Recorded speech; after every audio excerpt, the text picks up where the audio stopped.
Watu wengi hudhani kwamba kutapika ndani ya mabasi kuwa ni ushamba. Hebu jiulize, mtu anaweza kutapika si ndani ya basi tu, bali hata kwenye gari moshi, meli na hata ndege. Je, mtu anayeweza kusafiri kwa ndege kutoka nchi moja kwenda nyingine anawezaje kuwa mshamba? Kitu pekee kinachoweza kusababisha kutapika ndani ya usafiri ni kitu kinachoitwa motion sickness, yani ugonjwa wa mwendo. Sababu mojawapo iliyo kubwa ya ugonjwa wa mwendo ni kutofautiana kwa hisia. Ubongo hupokea ishara zinazokingana, na hii husababishwa na macho. Yaani, kama utakuwa ndani ya basi, halafu ukawa unatumia simu au kusoma magazeti, vitabu au kutizama nyuma ya siti ya mtu aliyoko mbele yako, mara nyingi macho hupeleka taarifa kwenye ubongo kuwa tumekaa na kutulia, lakini hisia za masikio hupeleka taarifa kwenye ubongo kuwa tuko katika mwendo, kitendo ambacho huchanganya ubongo kwa kiasi kikubwa na ubongo kushindwa kupata tafasiri sahihi ni ipi.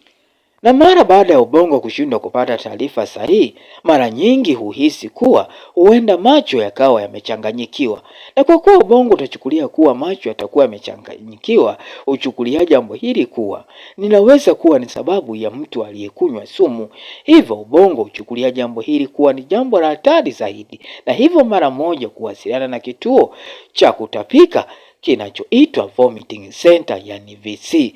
Hivyo kituo cha kutapika kinachojiendesha chenyewe VC huwasiliana na muundo maalum katika oblongata ya ubongo, yani chemoreceptors, CTZ, trigger zones, drugs and toxin, ambacho ndicho kituo pekee ndani ya ubongo wa mwanadamu kinachoratibu na mambo ya sumu kwenye damu.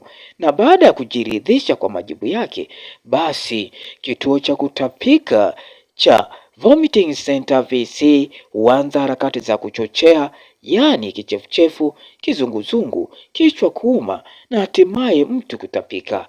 Lakini pia kituo cha kutapika kinaweza kikapokea taarifa mbalimbali kutoka maeneo mbalimbali ya mwili, ikiwa ni pamoja na tumbo, hisia za mwili na mambo mengine. Yote haya hufanywa na idara ya ubongo ikiwa na lengo moja tu, kufukuza sumu ambayo hudhaniwa kuwa imeingia mwilini mwako. Swali lifuatalo: kama tatizo ni motion sickness, yaani ugonjwa wa mwendo, mbona si abiria wote wanaotapika ndani ya mabasi?